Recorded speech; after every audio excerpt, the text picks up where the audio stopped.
¿Cómo están? Muy buenas noches, bienvenidas, bienvenidos a una nueva edición de CNN Prime por las pantallas de CNN Chile. Este día viernes marcado por lo que ha sido el Consejo de Gabinete en el Palacio de la Moneda, la salida finalmente del Seremi del Minbu de la región del Maule, Rodrigo Hernández, una figura que había sido blindada, respaldada incluso por el presidente de la República, finalmente termina saliendo tras la investigación en que se inició por los traspasos de dinero a la Fundación Urbanismo Social. Vamos a estar conversando de eso y más cosas. Les presentamos nuestros titulares. Les contaba, tras un consejo de gabinete marcado por el caso convenios, el gobierno solicitó la renuncia del Seremi de Vivienda del Maule, Rodrigo Hernández. El ministro Carlos Montes aclaró que se conocieron nuevos antecedentes que lo involucran más allá de la obligación de inhabilidad, por lo que además se abrió un sumario administrativo. Todo esto, por supuesto, en medio de la investigación por presuntos traspasos irregulares a la Fundación Urbanismo Social. Y en el segundo juicio en su contra, Martín Pradenas se fue declarado culpable de 7 delitos de connotación sexual, entre ellos 2 violaciones. Anteriormente, el Tribunal de Temuco lo condenó a 20 años de presidio. Sin embargo, recordemos que el primer juicio fue anulado por una falta de imparcialidad por parte de uno de los jueces. La nueva sentencia se dará a conocer el próximo 28 de julio y hoy la Fiscalía reiteró su petición de 40 años de cárcel. Y el mes de junio dio una sorpresa al mercado tras la caída de 0,2% del IPC. 7 de las 12 divisiones de la canasta incidieron negativamente, entre ellas vestuario y transportes. Por su parte, la inflación anual retrocedió a 7,6%, logrando su menor nivel desde diciembre del año 2021. El ministro de Hacienda, Mario Marcel, valoró las cifras y anticipó una inflación cercana al 4% para fin de año. Y el tenista nacional Nicolás Jarry sigue con su buena racha en el torneo de Wimbledon y superó al australiano número 77 del mundo, Jason Kabler, en 4 sets. Con este triunfo, Jarry avanzó a la tercera ronda del Grand Slam inglés, en la que enfrentará a nada más ni nada menos que el número 1 del ranking ATP, el español Carlos Alcaraz. Todo eso y más, aquí comienza CNN Prime.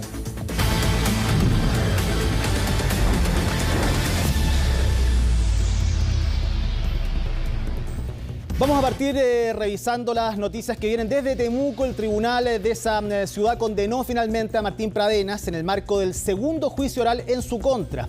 El sujeto fue hallado culpable de 7 delitos sexuales, entre ellos 2 violaciones, mientras la Fiscalía insiste en su petición de 40 años de cárcel. La defensa apuntó a solo 10 años. Paralelamente, la familia de Antonia, una de las víctimas, valoró el fallo con perspectiva de género. Los detalles los vamos a conocer en el informe que preparó nuestra compañera Belén Saldías. La expectación era alta. Fueron 36 jornadas de audiencia y finalmente el Tribunal de Juicio Oral en lo Penal de Temuco dictó el segundo veredicto condenatorio contra Martín Pradenas Dur. Tuvo una participación inmediata y directa, quedando desvirtuada la presunción de inocencia que lo amparaba al inicio del debate. Se procederá a condenar a Martín Nicolás Ignacio Pradenas Dur en calidad de autor de aquellos delitos. En total, autor de 7 delitos, 5 de abuso sexual y 2 de violación, y 6 víctimas, todos perpetrados entre los años 2010 y 2019. Misma conclusión a la que llegó el tribunal durante el primer juicio realizado el año pasado, que recordemos fue anulado por una serie de publicaciones realizadas por el entonces juez redactor del caso.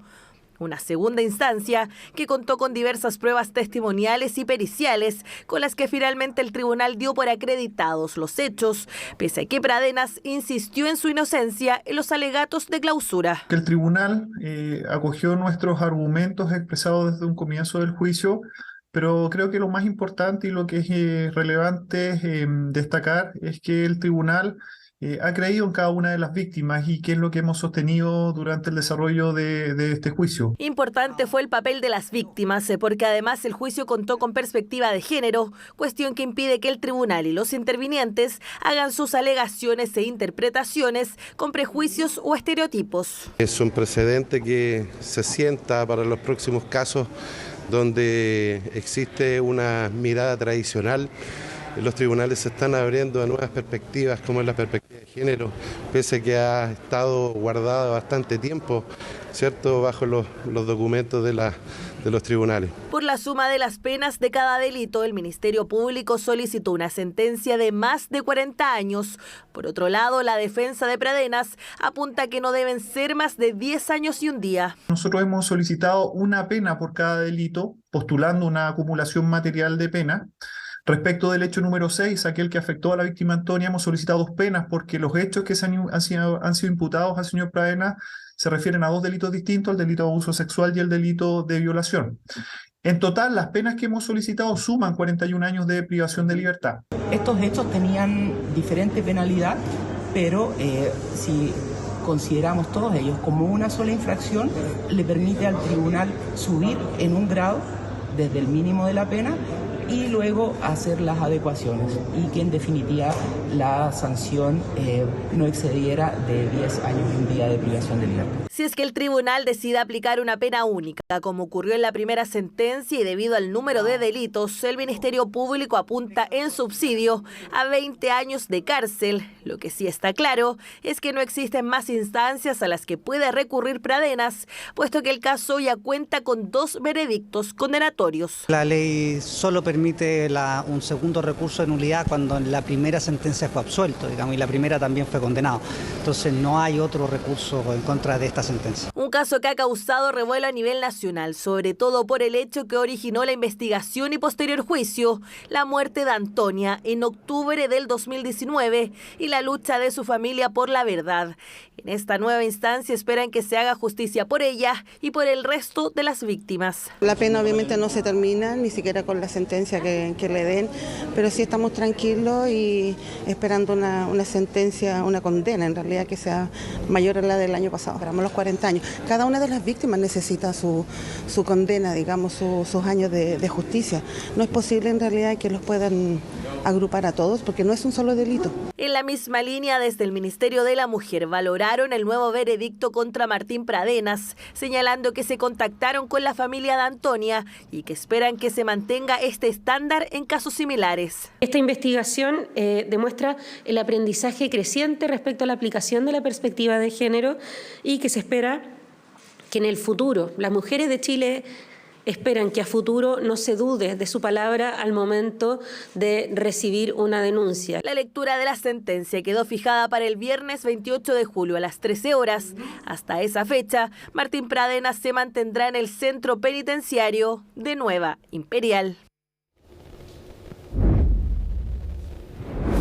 Vamos a cambiar de tema. El Instituto Nacional de Estadísticas informó que el IPC del mes de junio cayó un 0,2%, un retroceso que sorprendió completamente al mercado y que provocaría además, una buena noticia, un recorte en la tasa de interés. Estamos con Orlando Silva del equipo de economía de CNN Chile que nos va a explicar con detalle esta sorpresa que se recibe el día de hoy, así por lo menos por los expertos, Tomás, y en qué va a influir. Cuéntanos, Orlando, ¿cómo estás? Sí, Ivo, buenas noches.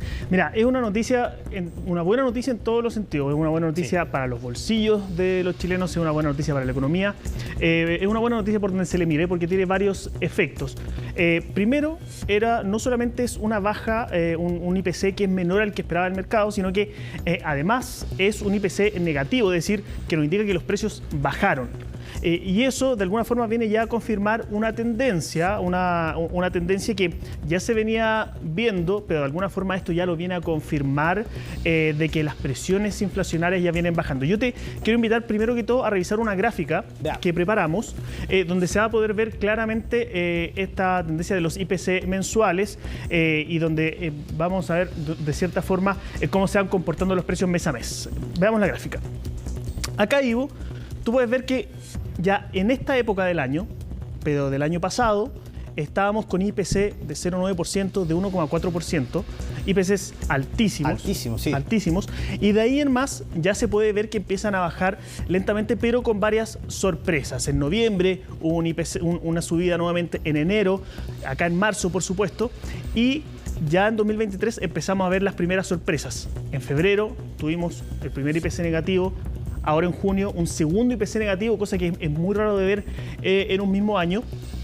Y este 0,2 que lo que esperaba el mercado, lo que proyectaban los economistas era que fuera más o menos similar al de mayo, 0,1, 0,2. Sin embargo, nos sorprende a todos con un menos 0,2%, un retroceso de los precios. Sí, y ese 0,1, 0,2 que se esperaba por parte de los expertos no eran cifras tan negativas tampoco, porque mantenía, como tú dices, una tendencia. Habla, por supuesto, de esta recuperación, de la estabilización de estas mismas variaciones del IPC, así que despertarse el día de hoy con este 0,2, con esta noticia, por supuesto, alienta más adelante, pero acá vemos solo números, Orlando, pero ¿en qué se traduce? ¿Cuáles son los productos? Si la gente tiene que saber en la casa dónde están finalmente los elementos que han hecho finalmente que se den estos números del día de hoy. Mira, son varios elementos bien importantes porque afectan directamente al bolsillo de los hogares. Por ejemplo, en términos de divisiones, una de las más importantes y que más influyó, esto fue el vestuario y el calzado. Ahí vemos calzado de niños, calzado de mujeres, que bajó de manera importante. Y en términos, por ejemplo, de artículos particulares, vemos, por ejemplo, que la gasolina bajó mucho, el diésel, cosa que afecta mucho. En el bolsillo, exactamente. Sí. En términos, muy importante también, el gas licuado bajó más de 3%. También en una época donde se ocupa exactamente, bastante. Así que muy importante. Otro artículo que bajó mucho elemento es el vino, bajó mucho. En algunas casas es más importante que en otras, sí, pero bajó de manera importante, más de 2%. Y también los limones, una baja importante, más de 26% bajaron los limones este mes. Por lo tanto, los alimentos, en ese sentido, dando una buena noticia, pero por el lado contrario, hubo artículos que bajaron harto. Uno de ellos son los pasajes aéreos, pero uno también que impacta en el bolsillo son los huevos, que viene ya con un alza importante que se arrastra durante todo este año. Más de 36% han subido los huevos solamente este año. Entonces, hay cosas buenas y malas dentro de este IPC, pero nosotros estuvimos conversando con algunos expertos y nos decían que, de alguna forma, lo importante de este dato particular es que, a diferencia de otras ocasiones, ya se nota que hay una generalidad de artículos donde una gran mayoría de los artículos ya está bajando o ya está teniendo variaciones nulas o prácticamente nulas. Entonces ahí ya se refleja una tendencia importante. Tendencia que también se refleja en los IPC anuales, que también preparamos una gráfica que te invito a revisar ahora, Ivo, donde acá vamos a ver una tendencia que es mucho más importante quizá porque se refleja mucho mejor lo que está pasando a nivel general en la economía. Y a largo plazo, aquí tenemos un año completo. Un año completo. Allá estábamos ya dirigiéndonos al pic, a esta altura del año pasado, al pic de la inflación. Junio, julio y agosto, 14,1%. Ese fue el peor momento inflacionario en Chile. Y de ahí ya empezamos a ver nuevamente la tendencia a la baja, igual que con el mensual, con algunos altibajos. Y ya llegando al segundo trimestre de este año, ya vemos bajas más importantes. De 11,1% a 9,9% anual, 8,7% anual en mayo, y en junio el 7,6% que estamos ahora. Es una diferencia, si tú te fijas, es una diferencia importante con el nivel de la tasa de interés, que hoy día está en 11,25%. O sea, son muchos puntos de diferencia, y es ahí donde los expertos están viendo lo que tú mencionabas en la presentación, de que esto es una señal ya clara de que la baja de tasa viene. Bien, eso es importante. Lo importante de esta curva, Orlando, es que se puede apreciar finalmente la baja. No tiene variaciones, son variaciones a la baja, no que suban, que bajan. Refleja también lo dicho por el ministro Mario Marcel, que la ha defendido pese a las críticas. Muchos lo llamaban alarmista, no le creían muchos también expertos acerca de lo que podía pasar con la inflación. Él se ha mantenido siempre en esa línea de que se va a recuperar la economía. Exacto. Son contextos muy distintos, lo hemos visto todos los días, lo que era el año pasado, con lo que es este año, por supuesto, pero podríamos llegar finalmente a este anhelado, podríamos decir, al menos 4% a fin de año, que al menos es lo que proyectan desde el Ejecutivo. Eso es lo que dicen varios economistas. Yo te voy a mostrar ahora. Antes de ir con lo que te voy a mostrar, debajo de esta gráfica hay otra que es la de la inflación subyacente, que es aquella que mira con mejor ojo el Banco Central, que en junio fue de 0,5%, en junio fue 0%, disculpa, 0%, no hubo variación.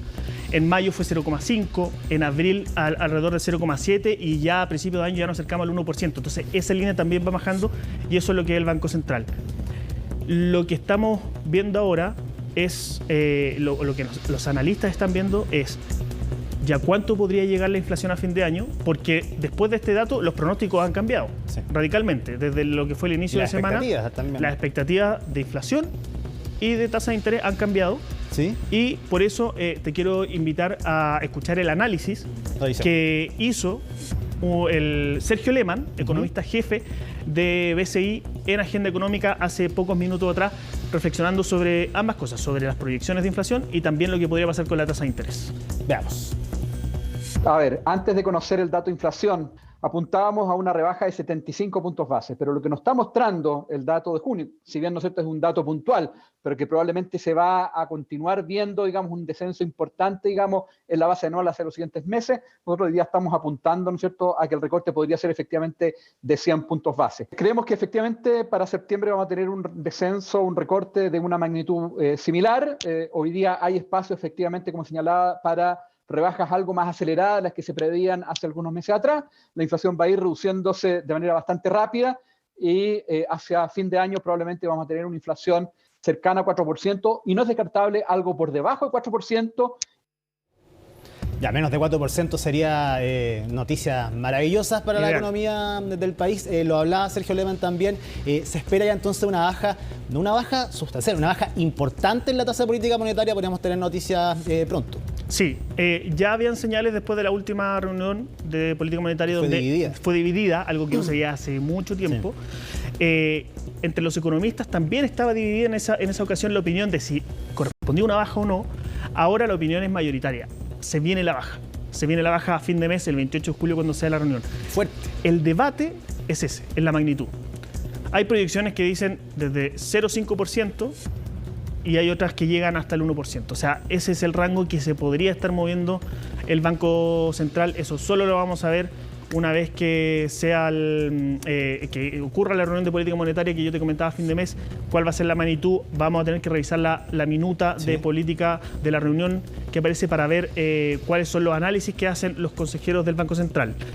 Ese tema es algo que vamos a analizar en la nota que preparamos, que analiza ese punto entre otros, y también algo bien importante, cómo recibió el gobierno esta noticia, porque sabemos que la situación no es la más fácil y cuando uno está de alguna manera en alguna crisis política, las buenas noticias siempre se agradecen. Y los números sobre todo, situación económica, la gente la siente inmediatamente en los bolsillos, sobre todo con estas variaciones en las tasas de interés, en el IPC, son cosas que se reflejan inmediatamente en el bolsillo. La nota entonces la preparó yo. Orlando Silva, veamos la nota de Orlando, que estuvo todo el día preparando este informe para que quede claro qué significa, cómo recibe el gobierno esta baja en el IPC este mes.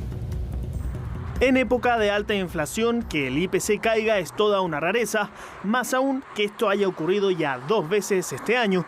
A la baja de enero este viernes se sumó junio, mes en que, contrario a la leve alza que se proyectaba, los precios bajaron 0,2% según el INE.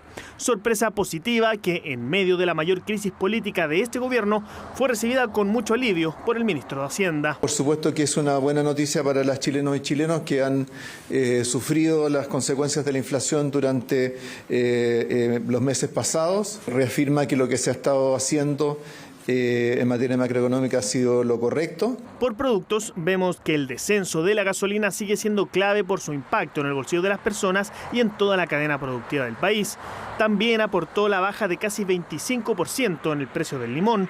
2 que llamaron la atención fueron el gas licuado y el vino, ambos de consumo masivo, que bajaron alrededor de 3% el mes pasado. En conjunto, la división que más impactó a la baja fue vestuario y calzado, lo que contrastó el aumento que hubo en pasajes aéreos y en los huevos. Técnicamente es una deflación.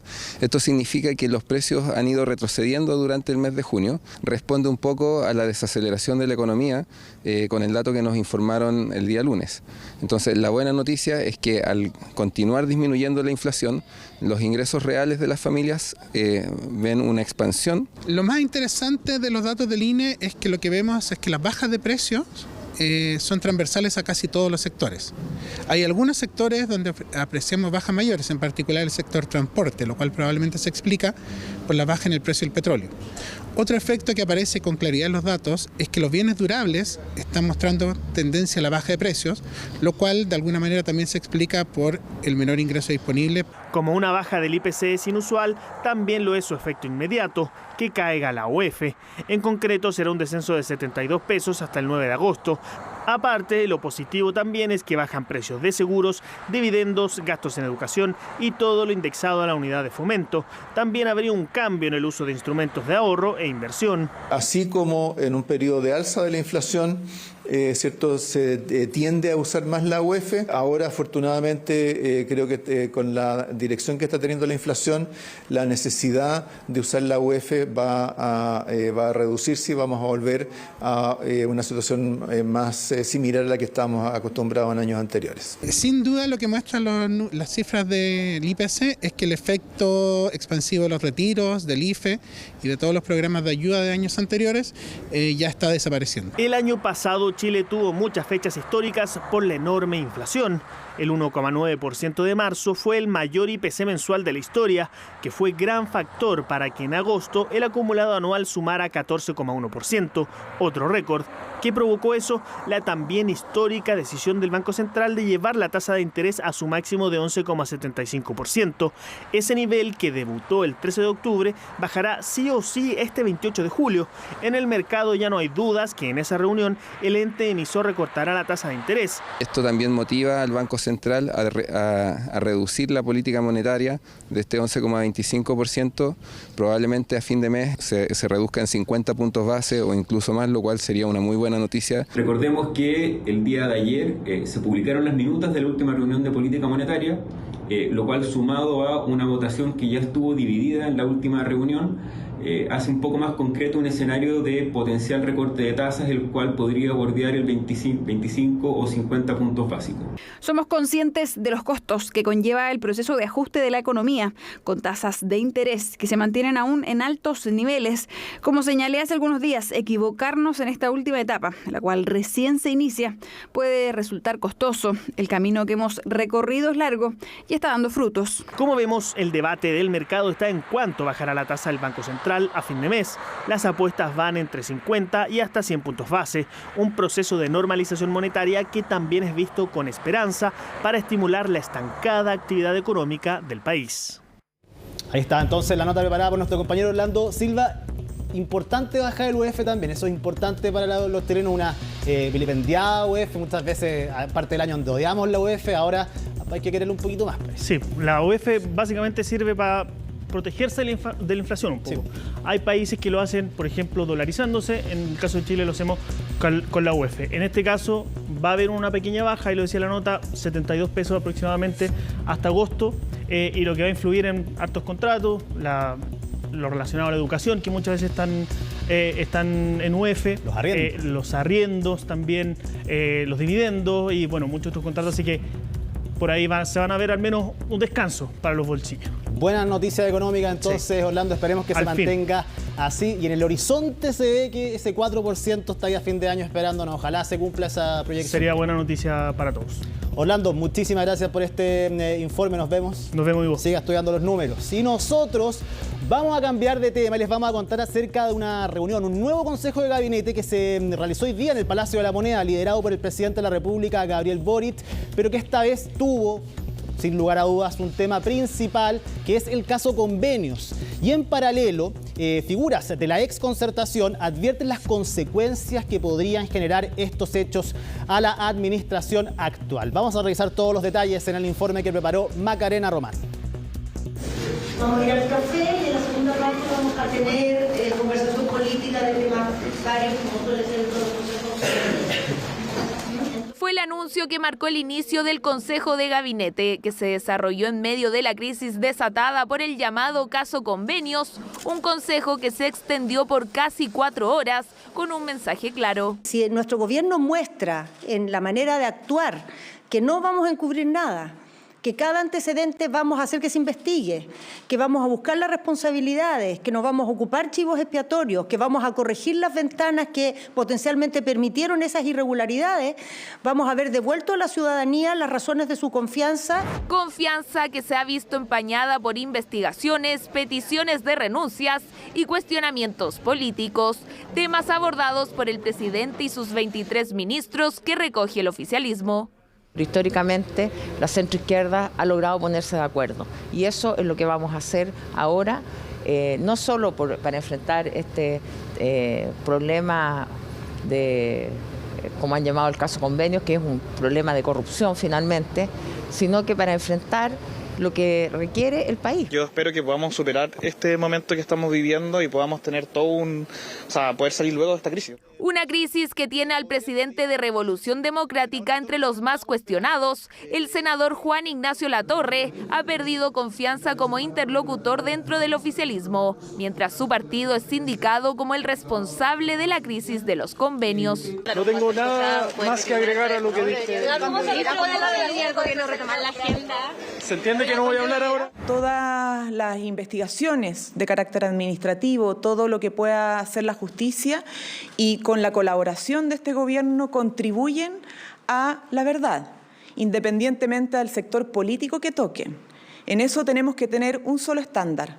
Este gobierno jamás va a jugar al empate. No repetir es el principio básico que en La Moneda reiteran una y otra vez, mientras que exfiguras políticas, aquellos de los llamados 30 años, observan con preocupación la compleja situación en la que se encuentra la actual administración. Pero sí creo que aquí hay que tener mucho cuidado de que, producto de la mala conducta repudiable de un par de instituciones, terminemos matando a la sociedad civil. Y es mala señal que haya tanta gente joven que esté cuestionada. Yo creo que por eso hay que volver a lo que es la convivencia sana y transparente. Quien quiso ser más cautelosos en sus declaraciones fue el expresidente Ricardo Lagos. Sobre el caso convenios. Se han abierto distintas aristas, sabemos, de presuntos actos de corrupción. Bueno, esto hay mucho para comentar acá. Comentarios que al menos no se realizaron en público y quizás lo que no está claro aún, por eso el silencio, es que la crisis desatada por convenios con fundaciones, muchas vinculadas a militantes de RD, pareciera no llegar a su punto más alto. Y solo un par de horas después de que se desarrolló este consejo de gabinete en el Palacio de la Moneda, fue el mismo ministro Carlos Montes quien comunicó a los medios de comunicación que finalmente pidió la renuncia del Seremi de Vivienda del Maule, Rodrigo Hernández, tras detectar irregularidades en la firma de convenios entre Urbanismo Social y el Servicio Regional. Un antecedente que se va a enviar a la Fiscalía, que actualmente investiga en 8 regiones los diferentes traspasos de recursos públicos hacia las fundaciones. La nota es de Estefanía Bustamante.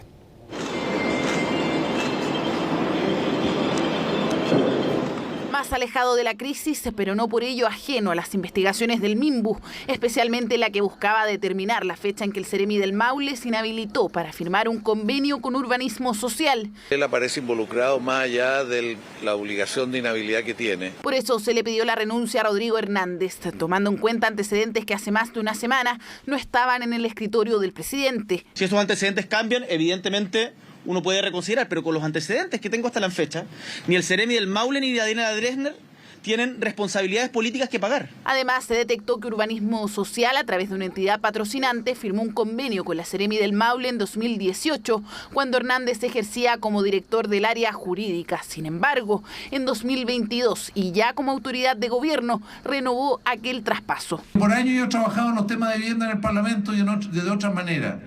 Y la verdad que esto es tremendamente doloroso. Ver que hoy día un grupo inescrupuloso empieza a operar y a manipular los recursos de la familia de campamento. y creo que tenemos que condenarlo todo en todos lados y espero que lleguemos hasta el final. Antecedentes que Montes llevará hasta la Fiscalía, que se ha desplegado hasta ahora en 8 regiones del país por el caso Convenios. Las indagatorias van desde Arica hasta la región de Los Lagos, con varias organizaciones bajo la lupa. La Fiscalía Local de Antofagasta ha ampliado las diligencias buscando determinar la concurrencia de delitos o la inexistencia de estos en la asignación o ejecución de proyectos sociales con dichos fondos. El 20 de junio se abrió la primera investigación. En Antofagasta, la Fiscalía comenzaba a indagar 3 traspasos por un total de 426 millones de pesos. Incluso obligó una rápida visita del ministro. A las 12:30 parto al aeropuerto y llego como a las 3 allá. Además de los 3 archivadores que aportó el MIMBU, se allanó el domicilio de la diputada Catalina Pérez y la dirección que figuraba como la sede de Democracia Viva. Resultó ser un domicilio particular en que vivía una persona natural.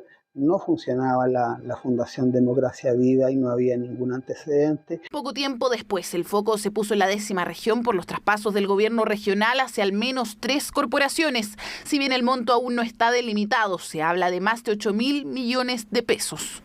Y a varios kilómetros al norte, ese mismo día se abrió una arista penal por el caso del Ceremi de Vivienda y Urbanismo Social. Al menos 8 transferencias por un total de 577 millones. El esfuerzo de este ministerio y del gobierno del presidente Gabriel Boric tiene mucho que ver con entender que la dignidad de las personas no se transa. ¿Qué vino después? Una causa iniciada el 30 de junio en la región de Atacama para indagar un contrato de 128 millones de pesos, mientras que otras 2 fundaciones llamaron la atención del Ministerio Público en la región del Biobío, entre ellas y nuevamente Urbanismo Social. ¿Se puede dar garantía de que aquí no hay irregularidades con respecto al caso suyo? Yo trabajé, pero nunca fui parte ni de los directorios, luego no mantuve ninguna relación con ella desde que salí de la fundación en 2017. Pero la lista sigue. A raíz de una denuncia por transferencias que costaron miles de millones de pesos, se abrió otra indagatoria, esta vez en la Araucanía. Y al otro extremo del país se busca descartar delitos en la asignación de 2.500 millones de pesos a la Fundación para el Desarrollo de las Organizaciones. No ha habido ninguna denuncia formal en Fiscalía respecto de estos hechos. Sin embargo, tal cual como ha sido el criterio del Ministerio Público en todas las regiones del país, frente a estos cuestionamientos hemos decidido directamente abrir una investigación. Y en O'Higgins se hizo algo distinto, no revelar nombres ni montos para salvaguardar el éxito de la investigación, aunque luego trascendió que se trataría de 2 convenios con la Fundación Arquiduc, firmados en el gobierno de Sebastián Piñera. Nuestro compromiso está con la verdad. A través de la verdad queremos obviamente corregir. A través de la verdad queremos justicia, a través de la verdad queremos que estas cosas no se vuelvan a repetir. Hasta ahora hay un total de 14.215 millones de pesos en la mira de la justicia en más de 8 investigaciones a cargo de la Fiscalía. Como parte de esas indagatorias, esta semana la PDI ya registró al menos 4 fundaciones. Inescrupulosos no pueden afectar ni la honorabilidad ni la historia de este ministerio. Vamos a seguir conversando acerca de esta situación a raíz del caso Convenios, que tiene bien complicado al oficialismo tras conocerse el día de hoy una nueva renuncia solicitada por el ministro Carlos Montes al ex Ceremi del MIMBU en la región del Maule. Vamos a tomar contacto precisamente con el senador Juan Castro de Renovación Nacional de la circunscripción de la región del Maule, precisamente, a quien saludamos, le agradecemos por conversar esta noche con nosotros, senador, y le pregunto inmediatamente, finalmente termina saliendo este Ceremi. ¿Cuál es su opinión, su visión? ¿Esto debería haber sido antes a su juicio? Hola, Evo, gracias por la invitación. Sin duda, le pedimos al ministro Montes que, una vez sabiendo todos estos hechos, lo primero que él debería haber hecho era haber pedido la renuncia a todos estos Ceremi que están involucrados en hechos de corrupción, porque creo que es muy doloroso que hoy día la plata de los más humildes se estén gastando en temas, yo diría, más políticos que en beneficiar a los más humildes.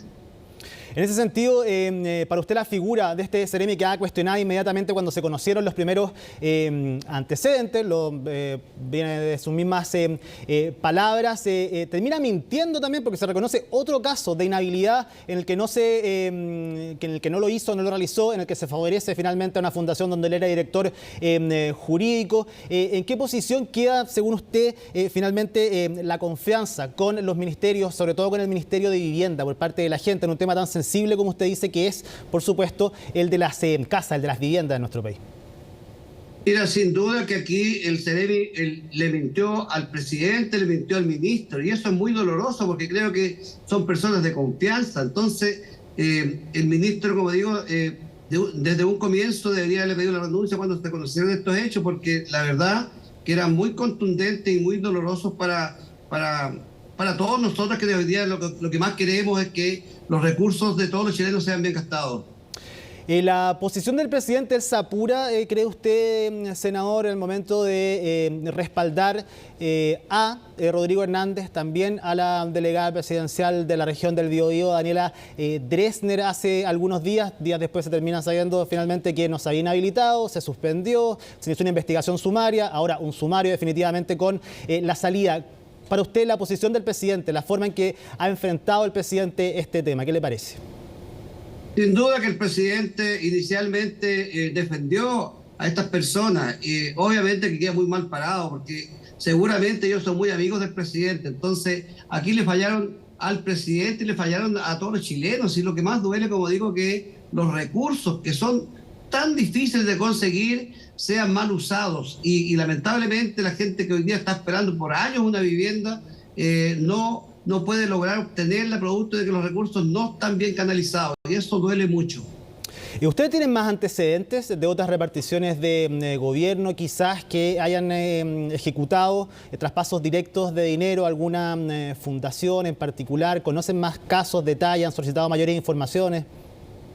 Mira, la información que tenemos nosotros y estamos revisando y ya es una realidad de que desde el gobierno regional, la gobernadora regional también aquí entregó recursos a estas fundaciones de mala forma. Y ese es un tema que estamos pidiendo también, de que los diputados pidan una investigación. De hecho, los CORES ya están pidiendo la investigación y queremos que la Fiscalía se haga parte de esto, porque creo que aquí la corrupción que se ha generado hoy día por todos estos partidos de izquierda debe ser de todas formas revisada por la Fiscalía, de tal manera que quienes han cometido estos actos delictuales tienen que pagar con la destitución de sus cargos, sin duda.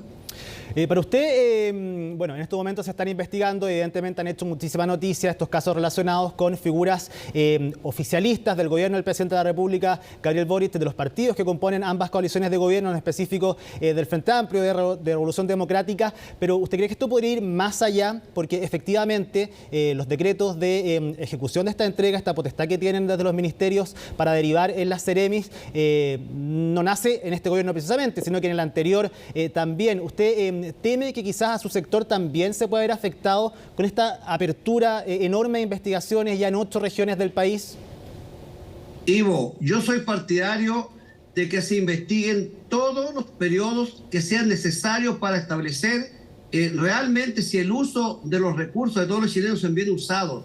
Si hay que revisar el gobierno de Piñera, por favor, que se haga. Para eso la Fiscalía debe hacer las investigaciones necesarias y todas las revisiones. Estamos dispuestos a apoyar todas las destituciones que sean necesarias para poder, como digo, que todos estos delincuentes que están hoy día administrando los recursos de todos los chilenos sean sancionados como realmente corresponde.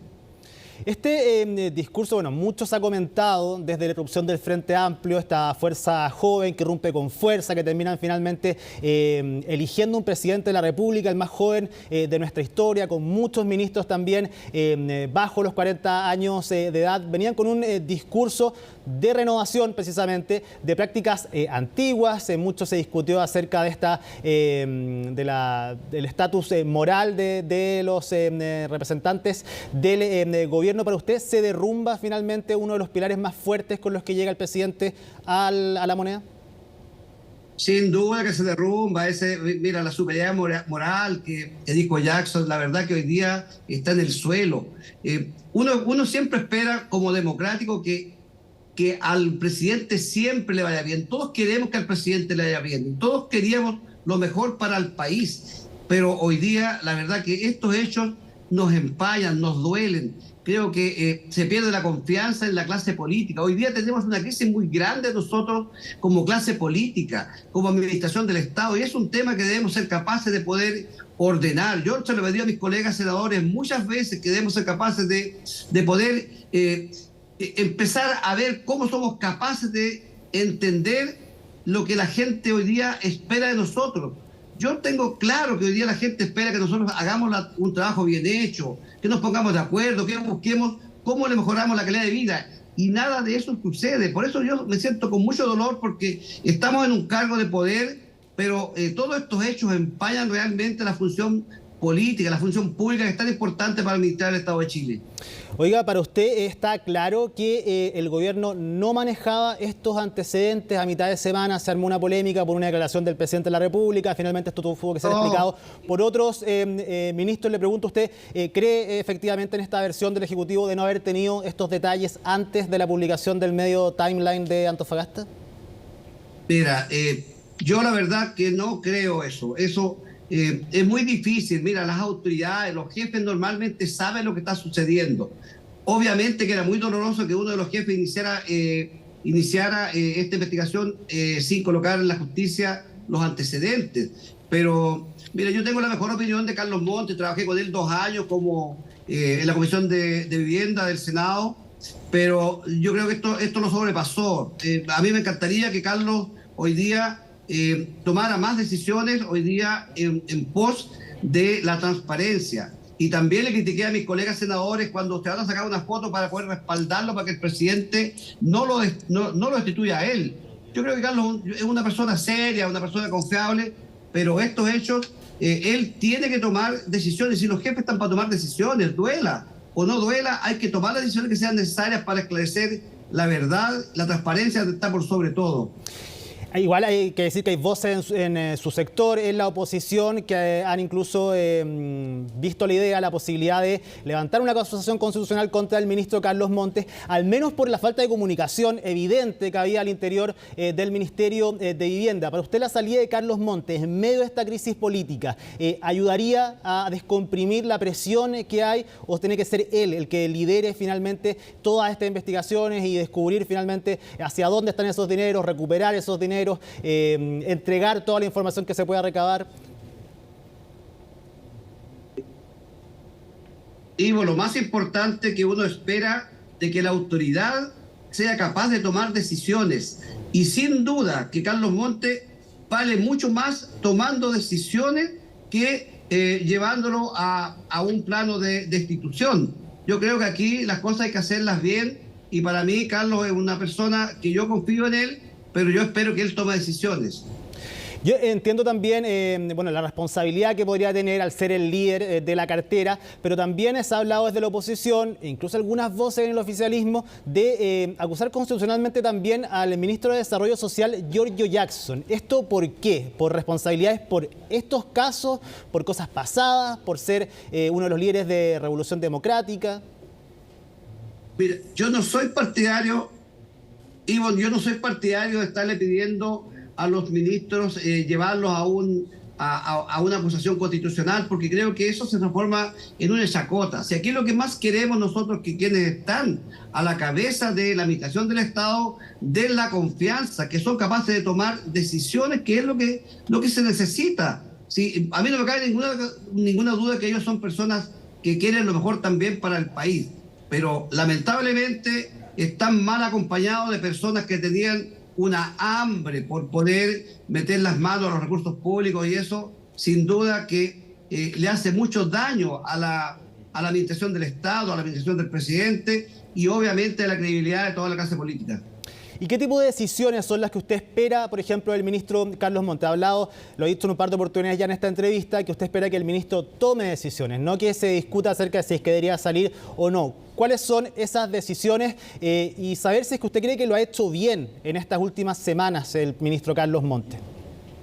Mira, sin duda que a la delegada presidencial del Biobío también debería, el ministro Montes debería pedir de que sea destituida de su cargo, como también a otros seremis que están cuestionados, como también aquí la ministra del Interior también debe pedirle cuentas a los gobernadores, porque yo creo que aquí hay que pedir a toda persona que hoy día ha hecho mal uso de los recursos públicos, hay que pedir que sus cargos queden en vacancia para poder hacer una buena investigación.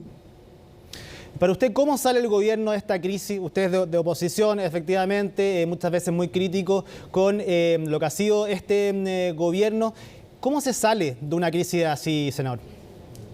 Mira, yo he sido crítico con este gobierno y con el gobierno de Piñera también. A mí me gusta que las cosas se hagan, que se trabaje por el bien de mejorar la calidad de vida a todos los chilenos. ¿Cómo se sale de esto? Obviamente que se sale tomando decisiones. Y las decisiones pasan porque aquí hay que sacar gente que hoy día ha metido las manos. También hay que pedir que la Fiscalía haga todas las investigaciones lo más rápido posible, porque como digo, este no es un tema de una región. Aquí hay varias regiones que están involucradas y obviamente que duele mucho porque uno encuentra que aquí hay una asociación del Frente Amplio para poder robarse los dineros de todos los chilenos, de la gente más humilde, y eso duele mucho, porque eso va en contra, como te digo, de la credibilidad de la clase política. Todos que estamos hoy día en esta función pública salimos dolidos con todo lo que está pasando, salimos perjudicados con todo lo que está pasando, y eso debemos ser capaces de retomar nosotros la confianza que la gente espera de nosotros.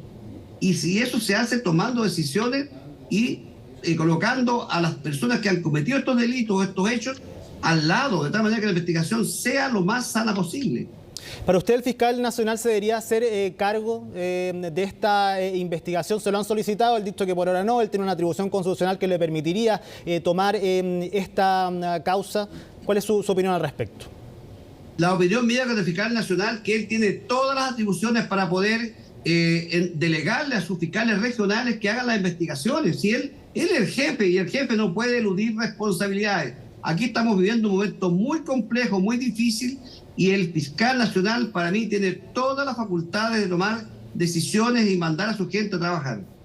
¿Qué espera de la comisión de expertos que fue anunciada hace algunos días por el presidente Gabriel Boric, transversal, donde van a trabajar en 45 días, van a proponer distintas medidas, propuestas también en pos de la probidad, de la transparencia? ¿Qué espera de esta comisión? ¿Usted cree que pueda llevar algún término? ¿Hay que retomar cosas del pasado? ¿Estas comisiones no van a hacer mucha diferencia? ¿Cuál es su opinión? Mira, Ivo, nosotros tenemos muchas leyes y tenemos instituciones que pueden hacer su trabajo.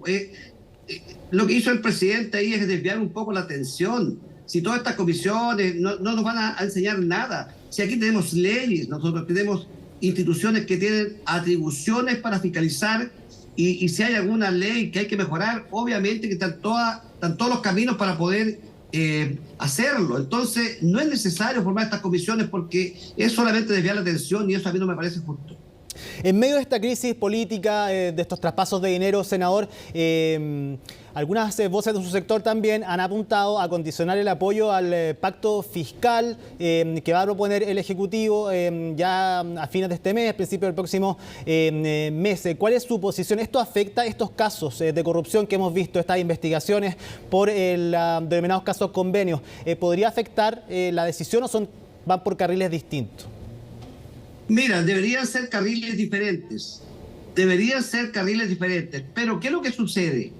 ¿Cómo vamos a presentarnos nosotros a una reforma tributaria sabiendo hoy día que los dineros de todos los chilenos se los están robando? Es muy feo hacer eso. Entonces, sin duda se puede conversar, pero no es el momento hoy día de pedir una reforma tributaria, porque estos hechos son muy graves, son muy dolorosos.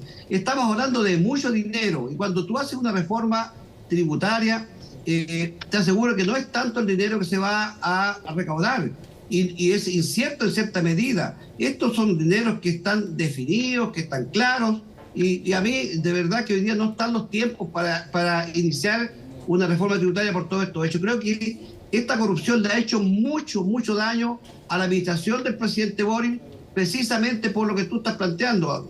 No es tiempo de esta reforma tributaria porque la corrupción ha sido tan alta que duele mucho y lo que duele es que estos recursos no se van a usar en la gente que más lo necesita.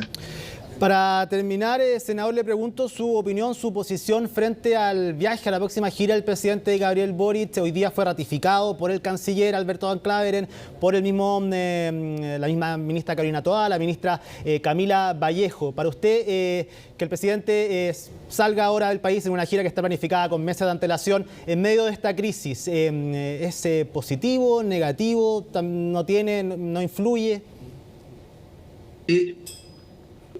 Ivo, el presidente de la República es el representante de Chile, no solamente para administrar el Estado de Chile, sino también para representarnos en el mundo en todas las decisiones que se están realizando. Por lo tanto, el presidente debe ir a su viaje, yo no lo voy a cuestionar, eso es necesario que él vaya. Él trabaja con un equipo y su equipo perfectamente en Chile puede tomar las decisiones necesarias mientras él nos representa, y yo espero que nos represente de buena forma en todas las actividades internacionales. Juan Castro, senador de Renovación Nacional, muchísimas gracias por haber conversado esta noche con CNN Prime, que esté muy bien. Gracias, Ivo, gracias por la invitación. Ya, vamos a cambiar de tema para contarles que representantes de las asociaciones de municipalidades se reunieron el día de hoy con el gobierno para analizar los pasos a seguir tras el asalto que afectó a la casa del alcalde de Zapallar, quien además fue golpeado. Pablo Figueroa nos cuenta más detalles. Hasta que finalmente apareció la camioneta robada del alcalde de Zapallar, quien junto a su familia en la madrugada del miércoles sufrieron un violento asalto en su casa.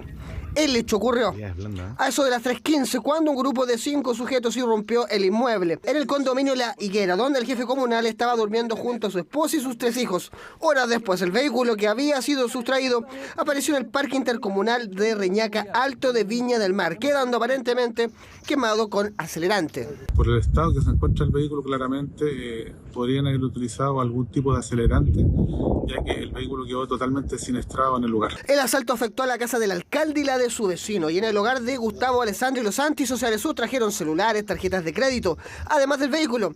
El edil sufrió además la peor parte debido a que se resistió y fue golpeado. Efectivamente fue motivo de mucha preocupación este ataque, tanto por las condiciones de salud del alcalde y su familia, como por lo que puede haber detrás. El caso llevó a que este viernes la ministra del Interior agendara una reunión con diferentes alcaldes debido a la preocupación por el hecho. Estamos preocupados por él, por su estado de salud, por el brutal ataque que sufrió, y estamos hoy día representando a todos los vecinos y vecinas que a través nuestros se están realizando las denuncias por loteos irregulares, por hoy día el narcotráfico, por el crimen organizado, y de los cuales hoy día estamos tomando una función que a lo mejor la hemos ido potenciando durante todo este tiempo para ir protegiendo a cada uno de los vecinos. No podemos desconocer que además hoy día la sensación de inseguridad existe. Es una señal horrible la que se ha dado, pero a la vez nos encontramos más unidos que nunca. Ya lo decían, o sea, hoy día estamos alcaldes de todo Chile, de todas las tendencias políticas, pero que estamos detrás de un amigo, de un colega que ha sido tremendamente vejado, con una violencia increíble, pero ya lo han dicho mis colegas, no nos van a amedrentar. Esto también obedece a una dinámica compleja, y que es que nuestra área, ¿no es cierto?, los alcaldes, también otras autoridades como los concejales, estamos muy expuestos, porque hoy día el rol de Estado de nivel central de brindar seguridad a nuestros vecinos ha ido cada vez deteriorándose más, cada vez ha sido el gobierno central menos capaz de poder entregarle tranquilidad a nuestros vecinos, y todos los municipios han tenido que actuar de forma muy energética frente a esta situación. Mientras el alcalde se recupera, las autoridades se movilizan y buscan dar un mensaje claro. Están juntos en esto. Mientras más cabezas piensen, más opciones de encontrar soluciones para un problema que es un tema país que arrastramos hace años: la inseguridad. Y Junaep rechazó las declaraciones del ex director de la entidad, Cristóbal Acevedo, quien denunció que se pagaron 3.500 millones de pesos por 30 raciones durante el año 2022. Desde el organismo calificaron como gravísimas estas acusaciones y señalaron que la ex autoridad no entregó los antecedentes básicos para poder verificar estas denuncias. Junaep indicó que los montos a los que hace referencia Acevedo corresponden a contratos firmados durante el gobierno anterior. Y además señalaron que no se pagaron 3.500 millones de pesos por 30 raciones. Desde la entidad también afirmaron que no hay ninguna empresa que entregue estas 30 raciones, ya que la cantidad mínima otorgada por las compañías es de 1.508.000 raciones al año.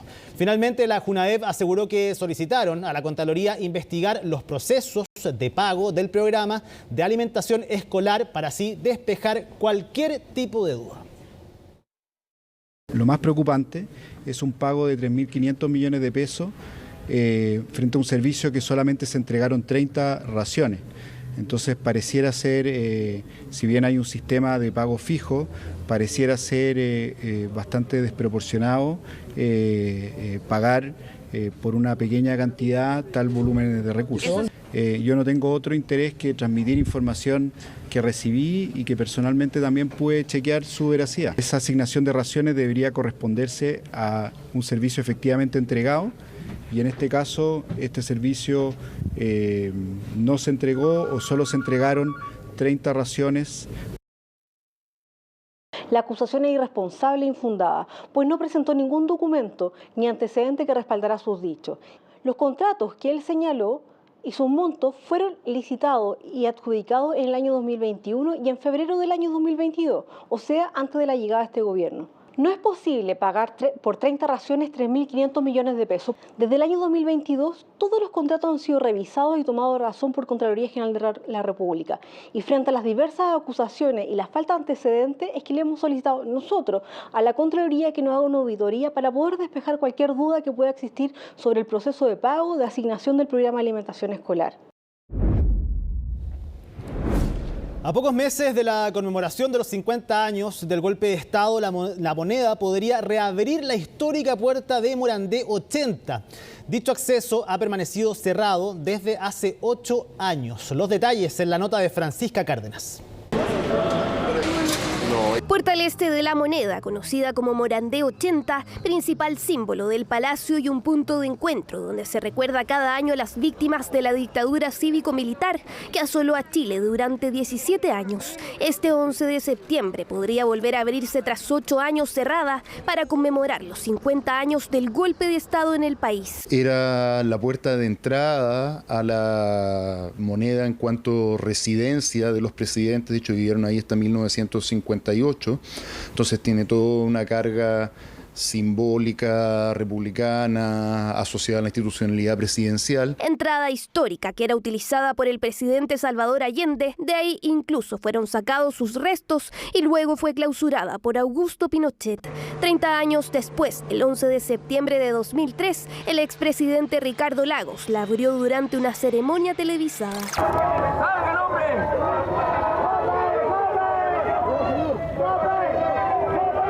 Y esto es lo que nos hace poder tener capacidad de seguir trabajando.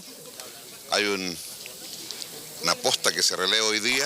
En 2006, un grupo de encapuchados lanzó bombas Molotov contra una ventana en la Moneda, por lo que actualmente Morandé 80 cuenta con una barra de fierro en su interior que dificulta su apertura, instalada durante el estallido social. Y en el exterior, también con el resguardo de personal de carabineros y rejas de seguridad, no solo en este lugar, sino que en varios puntos de la Casa de Gobierno. Uno quisiera que esa situación la diéramos por superada, ¿verdad? Y que podamos confiar en que las manifestaciones se hagan respetando las condiciones que permiten que esos permisos se den, que sean manifestaciones pacíficas. Es nuestro derecho pasar.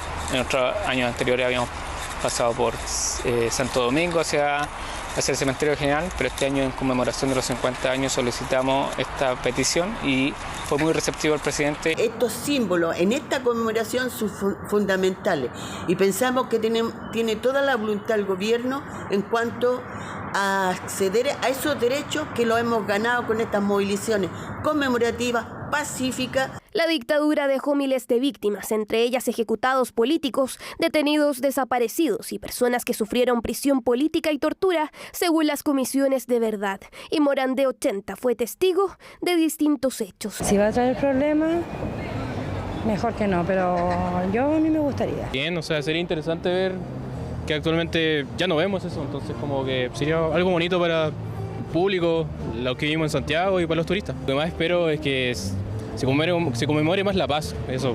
Me parece legítimo, puesto que es la puerta que tradicionalmente los presidentes de Chile utilizaban para acceder al palacio. Súper importante que los espacios públicos estén a disposición de la comunidad. Que esa puerta, por donde además entraba Allende, se abra y se convoque también a la ciudadanía a repensar nuestra historia y a entender que no se puede nunca más cometer crímenes de la talla que se cometieron aquí.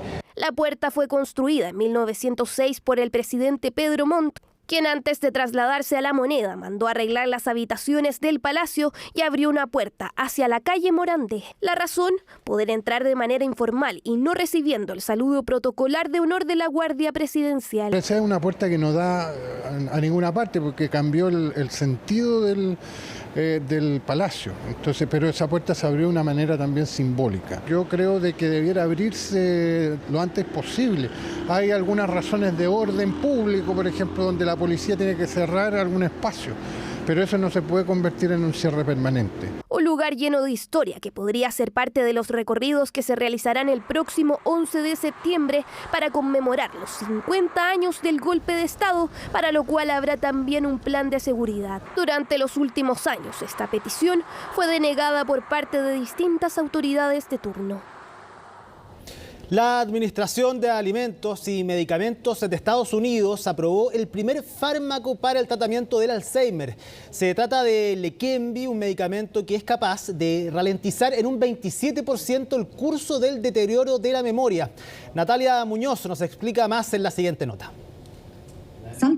A veces hay una palabra o algo que estoy tratando de recordar y no lo hago. No puedo pensar en eso. Pero ahora, si le doy un minuto, me viene a la cabeza. Es tan bueno. Como cualquier padre, me encantaría verlos casarse y tener una familia. Solo quiero experimentar muchas de las actividades que la mayoría de la gente da por sentado. Joan y Joe aseguran que sus vidas cambiaron gracias a un medicamento. Ambos fueron diagnosticados con Alzheimer, con alta probabilidad de que no lograran reconocer a sus familias en 5 o 7 años. Sin embargo, Leqembi les entregó una alternativa: ralentizar el curso de esta enfermedad, un hito que no se había logrado en la ciencia. Dentro del periodo de 18 meses del ensayo, vemos que el grupo que recibe medicación, en comparación con el grupo que recibe placebo, la tasa de disminución fue de un 27% menor. Es pequeña, pero sigue siendo prometedora cuando no tenemos ningún otro medicamento disponible. Este fármaco consiguió la aprobación acelerada de la FDA en Estados Unidos, por lo que se extenderá el acceso hasta 1 millón de personas. Eso sí, el deterioro cognitivo debe ser leve y con la confirmación de la presencia de placas amiloides en el cerebro. Este es un viaje de esperanza. Joan conduce todos los días a la tienda de comestibles, se arregla el cabello, se arregla las uñas, va a CVS y ya sabes, es como si la vida continuara, lo cual es realmente algo grandioso. Es genial, maravilloso para cualquiera que necesite esto. Puede cambiar su vida, puede ayudarlos a ellos como me está ayudando a mí. Se administra en infusión intravenosa una vez cada 2 semanas. Aunque el tratamiento no es una cura, proporciona a pacientes más meses de reconocimiento de sus familiares. El problema es que tiene efectos secundarios y requiere un seguimiento mediante imágenes cerebrales periódicas, ya que alrededor del 13% de los participantes en el ensayo clínico experimentó inflamación o hemorragias cerebrales. Es importante, este medicamento no ayuda con los síntomas, así que no se trata de que tomes este medicamento y tu memoria mejore. No trata los síntomas, es lento reducir el declive. Desafortunadamente, los pacientes pueden continuar viendo el declive. Ya estamos teniendo estas conversaciones que a veces no son tan fáciles. No es que sepamos que no es bueno para las personas con enfermedad moderada o grave, es solo que no lo sabemos. En Chile, alrededor de 300.000 personas sufren de Alzheimer, equivalentes a 6 veces el Estadio Nacional lleno de personas. Sin embargo, el fármaco aún no tiene fecha de llegada al país. Este medicamento aún no ha presentado una una solicitud de registro al ISP. Y si es que el laboratorio decide hacerlo, este debe demostrar su calidad, seguridad y eficacia como cualquier otro medicamento que es aprobado en nuestro país. No hay un laboratorio en nuestro país que tenga los derechos del laboratorio que descubrió este fármaco en Estados Unidos. No solo tiene que estar disponible en Chile, que de nuevo eso va a tardar probablemente varios años, sino que tiene que generarse todo un sistema de administración y seguimiento de los pacientes que lo reciben. Además, el tratamiento tiene un elevado precio, $26.500 anuales antes de la cobertura del seguro, es decir, más de 21 millones de pesos. Un alto costo que ya está causando problemas para quienes lo necesitan.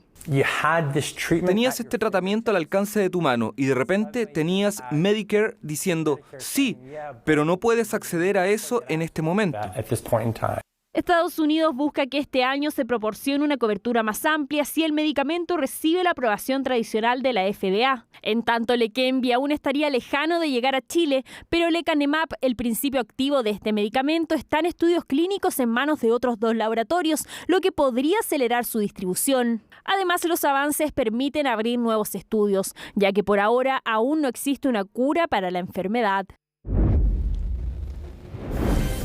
Llegó el momento de revisar las noticias internacionales. Está con nosotros Isel Guerra, que nos va a hacer una actualización completa de lo que está pasando en el mundo. Isel, ¿cómo estás? Buenas noches, Ivo. Vamos a comenzar esta revisión internacional con el anuncio que realizaba durante esta jornada de Estados Unidos con la entrega de bombas de racimo a Ucrania. Ya el día de ayer por la tarde se especulaba con esta decisión, lo informaban algunos medios estadounidenses, pero claro, faltaba la confirmación y eso ha ocurrido durante esta tarde. Biden, entre que ceda la presión, pero también deja atrás su propia resistencia al aprobar finalmente la entrega de estas bombas de racimo a este país que está enfrentando esta guerra hace ya 16 meses. Y durante esta jornada escuchamos las declaraciones del vocero del Consejo de Seguridad Nacional de la Casa Blanca, Jake Sullivan, donde señalaba que habían aplazado esta decisión lo más que habían podido, y en paralelo también se conocían declaraciones de Joe Biden en una entrevista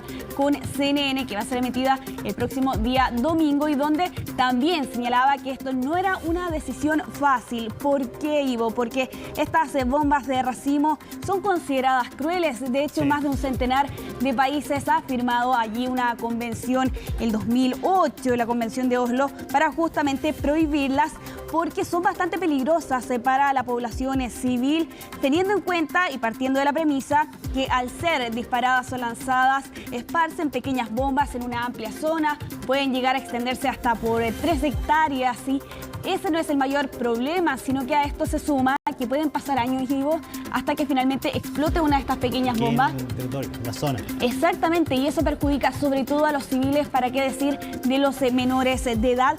Y pese a los cuestionamientos, las críticas que ha recibido de otras naciones y la interés que han apostado aquí, por ejemplo, Alemania o Francia, para que esta decisión no fuera adoptada, finalmente aquí Joe Biden cede también a esta presión que hemos escuchado de parte de Ucrania en medio de esta contraofensiva, y finalmente decide autorizar este envío, todo esto como parte de un nuevo paquete de ayuda militar que está evaluado aproximadamente en $800 millones. Acá lo difícil es que hay varios puntos. Uno, que están prohibidas en más de 100 países las bombas de racimo, por lo que tú mismo dices, pues el efecto que causa, que finalmente tiene unas subbombas que, como tú dices, se esparcen, se reparten, afecta sobre todo a la población civil, teniendo en cuenta los espacios donde pueden caer.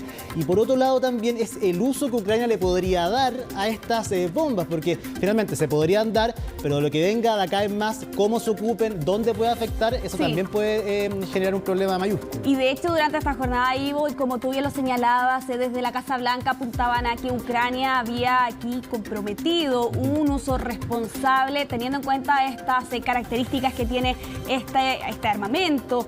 Tú también apuntabas allí a algo bastante particular: los países que están prohibidos o que se suscribieron a esta convención, justamente no está ni Estados Unidos, ni Ucrania, ni Rusia, lo que aquí avala que estas naciones se puedan utilizarlas. De hecho, Rusia, según señalaba Estados Unidos, también las ha utilizado en algunos momentos, y hay medios que mencionan que Ucrania también las ha utilizado, pero no de Estados Unidos, de Turquía. Y lo cierto es que es por eso que enfrentan estas críticas a los efectos que pueda tener en la población civil, sobre todo conforme pasen los años y estos explosivos, pequeños explosivos, no sean detonados al momento de entrar en contacto, el momento en que fueron disparados. Te invito, Diego, a que pasemos a escuchar parte de esas declaraciones que entregaba durante esta jornada desde la Casa Blanca. Ucrania no estaría usando estas municiones en algún país extranjero. Este es su país que están defendiendo. Estos son sus ciudadanos a los que están protegiendo y están motivados a usar cualquier sistema de armas que tengan de una manera que minimice los riesgos para esos ciudadanos. Ucrania ha proporcionado garantías por escrito de que los utilizará de una manera muy cuidadosa con el objetivo de minimizar cualquier riesgo para los civiles. Y por cierto, Ucrania, el gobierno elegido democráticamente, tiene todos los incentivos para minimizar el riesgo de los civiles porque son sus ciudadanos. Bueno, ahí escuchábamos a Jake Sullivan, quien señalaba justamente lo que estábamos hablando anteriormente, Ivo, respecto del uso que va a tener aquí estas bombas de racimo por parte de Ucrania, señalando allí textual, estas bombas van a ser utilizadas justamente en territorio ucraniano para evitar el avance de Rusia, y es esa la razón que lleva al gobierno de Joe Biden a autorizarlo, porque señalan que justamente al ser lanzadas en territorio ucraniano van a tener cuidado contra la población civil. Pero de todas formas hay resistencia por parte de algunas naciones más explícitas, más duras. Es el caso, por ejemplo, de Alemania, también Francia, lo que hemos visto en los últimos días. Y a eso se suman también estas declaraciones que yo te mencionaba de Joe Biden, que durante esta jornada se conocía un pequeño extracto donde Joe Biden señalaba que no había sido una decisión fácil, que de hecho lo había mencionado y lo había hablado con sus aliados también en el Capitolio antes de tomar esta decisión, pero que sin embargo la situación que estaba enfrentando actualmente Ucrania es que se están quedando sin municiones, y eso llevaba a que la Casa Blanca autorizara justamente el envío de estas bombas de racimo, al tiempo que esperan poder producir otras armas que no tengan estas características, pero que prontamente puedan ser entregadas al país que está en guerra. Lógicamente, igual el hecho de que Estados Unidos, pese a los reparos que hay, por supuesto con el envío de estas bombas, es que pueden ser utilizadas también como una especie de intimidación, de saber que tienen este tipo de bombas. Finalmente quizás no se vayan a ocupar todas también, pero claro, ya al saber que están, evidentemente puede intimidar también ahí al enemigo Ucrania en términos de defensa, quizás sin ocupar esta bomba. Ahora, distinto es cuando las ocupen, ver qué va a pasar y la responsabilidad que podría recaer en Estados Unidos también por esta decisión y los problemas que le acarrea no solamente con Ucrania o con Rusia, sino que con el resto de la comunidad internacional, que puede ser un problema grave. Sí, sobre todo considerando, Ivo, que en los últimos días también se conocían que la contraofensiva ucraniana no estaba yendo al ritmo que ellos consideraban, pero claro, habrá que ver allí cómo va a ser el uso de estas bombas de racimo tan cuestionadas y tan polémicas, que al menos hasta ahora ya a Estados Unidos se le da el visto bueno, y todo esto en medio de una serie de solicitudes que aquí Ucrania ha realizado a Estados Unidos a lo largo de esta guerra. Vamos a cambiar de tema para hablar de España. Lo mencionábamos el día de ayer con el arranque de la campaña electoral, y durante esta jornada los diferentes candidatos y sus partidos salieron a las calles, frente a las cámaras también, a entregar sus propuestas, a contar también sus estrategias. Todo esto de cara a las elecciones del próximo 23 de julio, porque recordemos que aquí Pedro Sánchez, el presidente del gobierno español, adelantó los comicios generales a raíz de esta derrota que vivió hace algunas semanas atrás en las elecciones municipales y autonómicas. Todos los detalles de eso los vamos a revisar en el siguiente informe que preparó Gabriel Palma. Pido el voto incluso a quienes han votado al Partido Popular y se sienten avergonzados de los pactos de Feijóo con Abascal. El ambiente electoral ya se siente en España, y es que a poco más de 2 semanas para las elecciones generales en el país, este jueves arrancaba la campaña electoral. Una carrera que, sin embargo, empezó hace unas semanas cuando el presidente del gobierno español, Pedro Sánchez, convocó a elecciones anticipadas luego del desastroso resultado que sufrió el oficialismo en las elecciones municipales y autonómicas. Una derrota que pareciera ser cosa del pasado para Sánchez, quien apunta a la continuidad de su mandato. El 23 de julio ganará el Partido Socialista y perderá Feijóo y Abascal. Porque por mucho que se empeñen en retroceder 10, 20, 30, 40 u 80 años atrás, el 23 de julio España irá adelante. Puede que el mandatario español no esté tan equivocado, ya que hay algunas encuestas que lo avalan. Según el Centro de Investigaciones Sociológicas, el Partido Popular lograría la mayoría de escaños, pero no le alcanza para superar al Partido Socialista Obrero Español de Sánchez, quienes ya pactaron con la coalición de Sumar, pudiendo eventualmente formar gobierno. Soy peligrosa, dice la derecha ultramontana en nuestro país. ¿Sabéis lo que les da miedo? Lo que les da miedo es que vamos a ganar las elecciones y vamos a seguir subiendo el salario mínimo interprofesional a partir del 23 de julio. Desde la derecha, por su parte, no bajan la guardia. Saben que deberán jugar bien sus cartas, incluso si eso significase que el PP deba concretar un pacto con la ultraderecha de Vox. Pero en un intento por no depender de una alianza, el líder del PP llamaba a no desperdiciar los votos. Nosotros no hacemos pactos de vergüenza. Nosotros hacemos pactos con los papeles, con los contenidos, con la publicidad y con el corazón.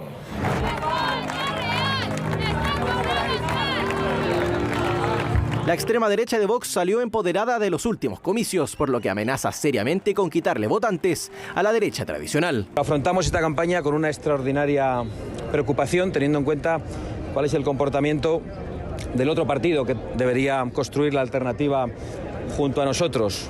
Vemos al señor Feijóo más preocupado por ganar a Vox que por ganar a Pedro Sánchez. Porque ahora tenemos la ocasión de hacer por él todo lo que él no ha hecho por nosotros.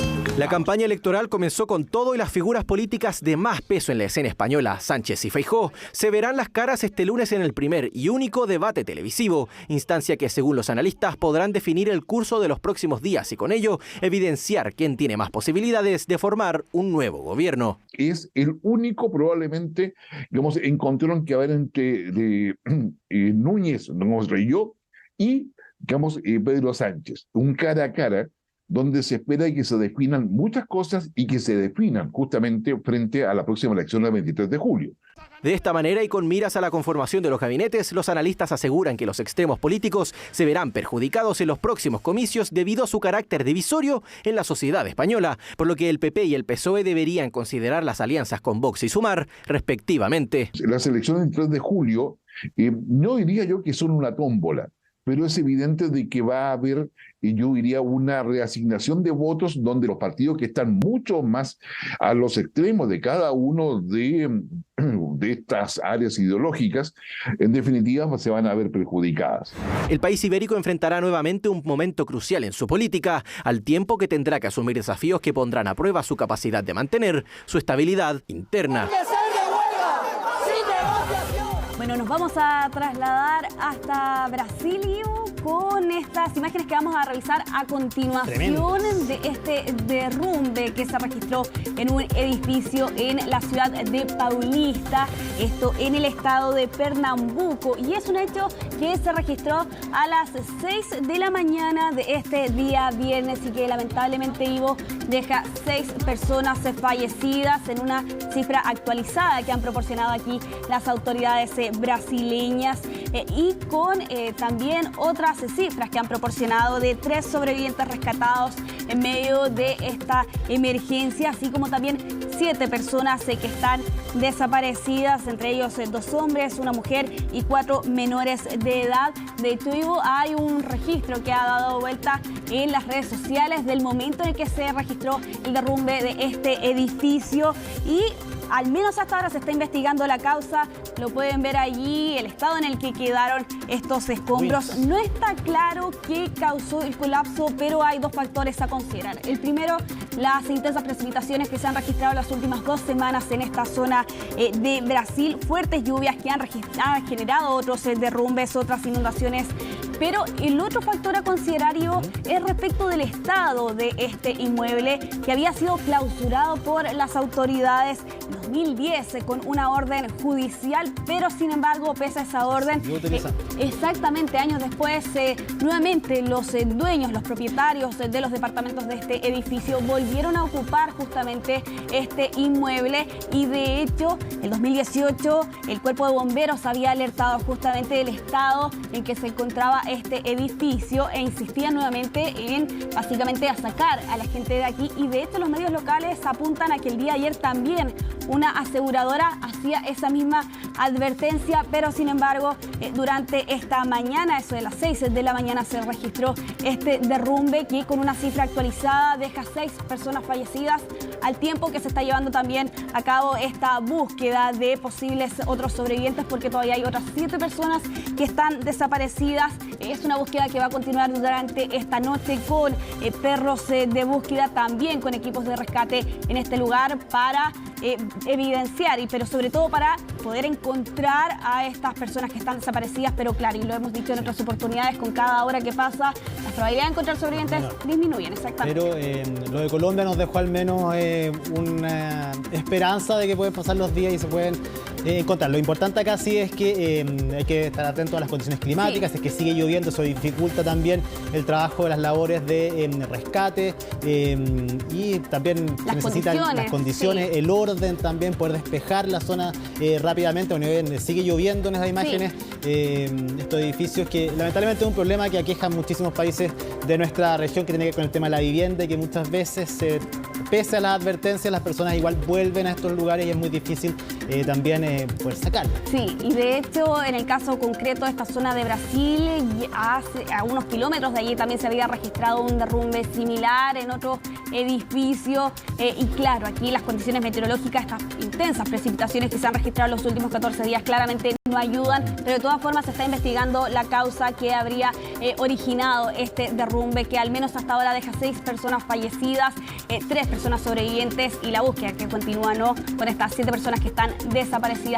Vamos a finalizar esta revisión internacional en nuestra región con el siguiente rescate que se llevó a cabo por varias horas en Quito, Ecuador, de estas 75 personas que quedaron atrapadas en un teleférico y por 10 horas. Ahí podemos ver parte de los registros de este rescate, como parte de este episodio también, que seguramente estas personas nunca van a olvidar por haber quedado atrapadas 10 horas en este teleférico de Quito. Esta situación comenzó el día ayer por la tarde, a eso de las 4 de la tarde. Quedaron suspendidos en las góndolas debido a un problema eléctrico, en concreto un problema con el sistema de freno, pero sin embargo la búsqueda, o más bien el rescate, comenzó 5 horas después. ¿Pero hay alguna explicación de por qué comenzó tan tarde? ¿Es porque tenían que llegar hasta cierta altura, no?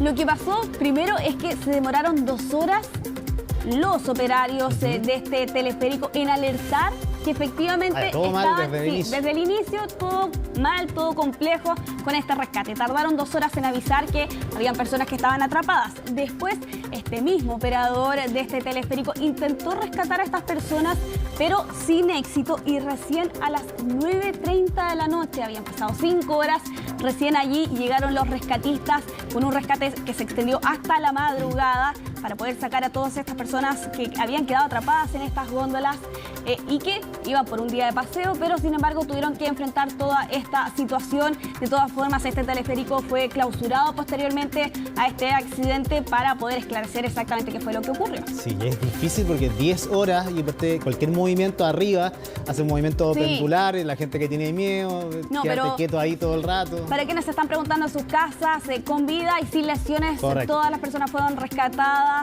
Un largo rescate que se extendió hasta la madrugada, pero que terminó sin inconvenientes. Una experiencia inolvidable. Isel Guerra, muchísimas gracias por este reporte de todas las noticias internacionales, pero yo sé que tú tienes una duda y está entrando en estos momentos al set de CNN Prime. ¿Cómo está Rodrigo? Hola, Rodrigo Herrera, ¿quién tiene la respuesta a tu pregunta? Sí. ¿A qué hora juega Jarry? Por supuesto que sí, la promesa de un gran partido, porque hoy día Jarry en Wimbledon derrotó al australiano Kubler y mañana se cita no antes de las 8:30 AM ante el número 1 del mundo, Carlos Alcaraz. Si la lluvia lo permite. Exactamente, que ha sido un tema durante la semana. De hecho, se retrasó su partido con Kubler y por eso se pegó tanto. Hoy y mañana, días continuos jugando Jarry y con la promesa de un gran juego, de un gran match, porque él está haciendo todo lo posible por demostrar que está de vuelta con todo, y yo no descarto que dé la sorpresa ante el español Alcaraz. Antes de irnos a la pausa, ¿conforme con la respuesta? Habrá que estar atento mañana entonces. Tempranito. Tempranito, ahí hay que poner la alarma. Perfecto. ¿Conforme con la respuesta entonces? Conforme, muy bien. Vamos a una pausa, volvemos con todo el deporte, por supuesto este gran partido el día de mañana entre Nicolás Jarry y el número 1 del mundo, Carlos Alcaraz. Rodrigo Herrera nos va a contar todos los detalles y también el fútbol que volvió en nuestro país. Vamos y volvemos.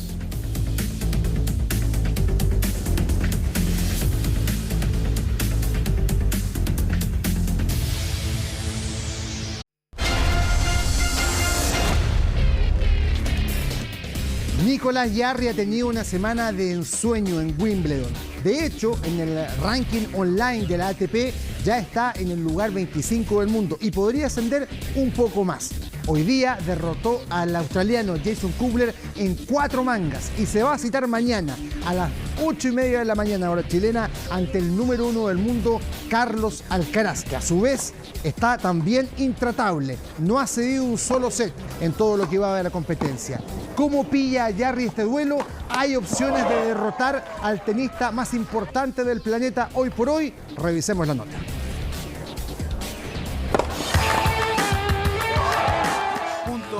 Set y partido para Nicolás Jarry.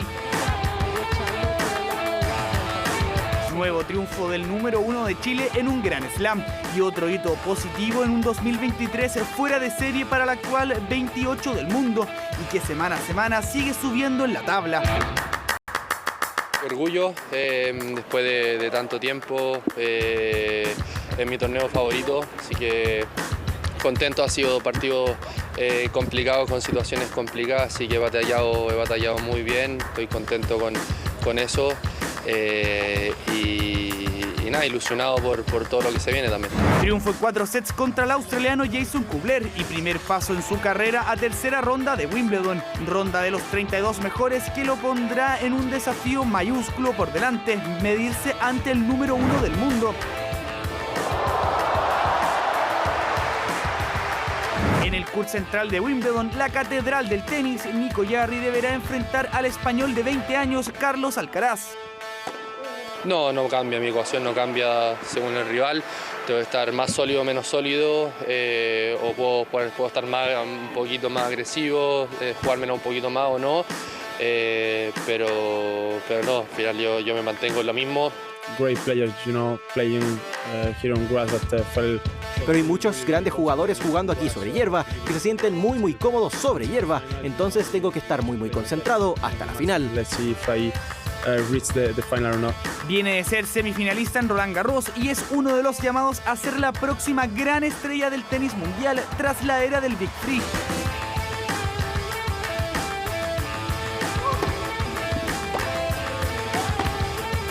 El chileno ya enfrentó durante esta temporada al español, fue en febrero y en las semifinales del ATP 500 de Río de Janeiro. En esta ocasión, la primera raqueta nacional estuvo cerca de quedarse con el encuentro. Pero finalmente el partido fue para el número 1.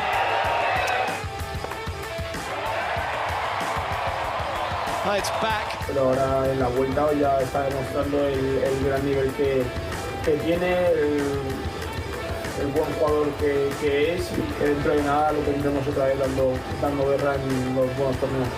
Desafío importante para Jarry en uno de los torneos más tradicionales del circuito, rapidez del pasto que premia a los jugadores con un buen saque y que será una de las claves para su encuentro de tercera ronda. Y tiene mucha razón Federico Molina, porque de las fortalezas que tiene Jarry, el servicio es una de las fundamentales. También ha logrado mejorar mucho su derecha. Quizás la debilidad está en el revés, pero ha demostrado competencia que de sobra en un terreno complejo y distinto como lo es el pasto. Alcaraz, unos dirán, no es especialista, es un español clásico de cancha de arcilla, pero no, él tiene cualidades excepcionales y por eso es que uno augura un partido cerrado, donde hay que ir paso a paso. No ha perdido un set Alcaraz. Bueno, a lo mejor con Jarry ahora vive esa experiencia. Y si se va enredando el partido, creo que el tenista chileno puede comenzar a ser un poco más agresivo para tratar de quedarse con la victoria. Hay posibilidades en un escenario complejo, pero que le permitiría consolidar todo lo bueno que ha hecho ante un rival de la envergadura del actual número 1 del mundo. 8:30 de la mañana, como les digo, va a ser este duelo, si es que la lluvia lo permite, entre Nico Jarry y Carlos Alcaraz. Y bueno, en la arena nacional volvió el fútbol chileno con su segunda rueda. Ya el día de ayer la Unión Española venció a domicilio al cuadro de Ñublense. Y hoy día en Clásico de Colonias, fíjese que Palestino fue a dar la sorpresa a la Florida para derrotar al Audax Italiano. Vamos con las imágenes de lo que pasó esta tarde allá en el Bicentenario de la Florida. Gran partido nuevamente de Bruno Bartichotto. Vamos a ver lo que pasa a los 41. ¿Por qué le cometen penal al propio Bruno Barti? Miren, claro, un golpe en la cara. Lo sanciona el juez luego de revisar el VAR. ahí lo podemos ver, hay un golpe en la cara y por lo tanto se sanciona penal. Luego de la revisión que hacen de la video asistencia al referee. Ahí está, no hay dudas. Y se cobra la pena máxima. Bartichotto va a participar y ya lo veremos en todos los goles del cuadro de Palestino. Tarjeta amarilla para el agresor. Y el gol es del Velociraptor Carrasco, anotando el primero para que se vaya en ventaja el equipo de Vitamina Sánchez luego de este tanto en el minuto 42. Vencido ahí el portero Tomás Ahumada, seleccionado sub-23. Y la celebración del Velociraptor Carrasco, que pide disculpas porque él jugó en el Audax italiano. Miren esto, Rigamonti, que abre para Maxi Salas. ¿Y este qué hace? A Bartichotto, que se mete en el área, remata, da rebote débil y Ahumada, y aparece Misael Dávila para anotar el 2-0 cuando mejor jugaba el Audax en el minuto 12 de la segunda parte. Nuevamente ahí la buena acción de Rigamonti, cómo la aguanta Salas. Bartichotto completamente habilitado, el defensor corriendo detrás de el delantero de Palestino de la selección chilena, y el gol de Dávila. Claro, decía yo, tenía Bruno Barti participación en todos los goles. Le cometieron el penal, dio esta asistencia y faltaba el broche de oro. ¿Y cuál va a ser el broche de oro? Bueno, el gol de Barti nuevamente, cuando ya Palestino estaba jugando con línea de 5 para proteger el resultado. Viene la contra, miren cómo aguanta la pelota. La pelea, el rebote le queda, todo afortunado. Aguanta, pelea, lucha, nuevamente flojo Ahumada, hay que decirlo. Y el 3-0 para este cuadro de Palestino, que supera la tabla del Audax para instalarse ahora en el 11º lugar. No había tenido una buena campaña del todo Palestino y ahora la comienza a enrielar en este retomo del torneo con la rotunda actuación de Bruno Barti, la figura de la fecha. Palestino 9º con 22 y el Audax 11º con 19. Así queda la tabla luego de este duelo por la fecha 16, la primera de la segunda rueda del fútbol chileno. El clásico de colonias se quedó para los palestinistas.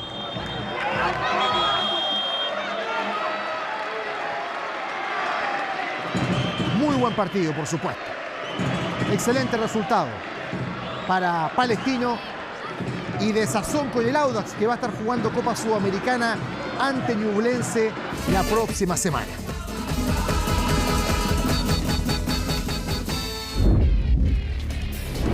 Uno de los partidos más atractivos de la jornada sabatina lo van a disputar Huachipato, el puntero, ante la Universidad de Chile. Esta U que viene metiendo presión y que si gana va a igualar el Huachipato en la tabla. Ya está en Concepción el cuadro de la U, que tiene varias novedades.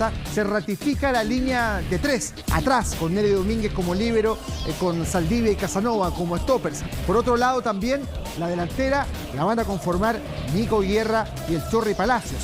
Volverá, pero a la banca, Leandro Fernández, lo que es muy relevante, que es un jugador distinto que tiene la Universidad de Chile. Ojo, porque estaba lloviendo en Concepción. Sabemos de que la cancha de Huachipato tiene problemas de drenaje, lo que ha obligado a suspender ya antes partidos.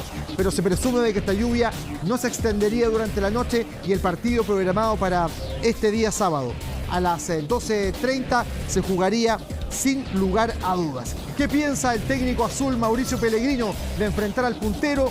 ¿Cómo va a afrontar este importante duelo? Escuchemos al estratega azul.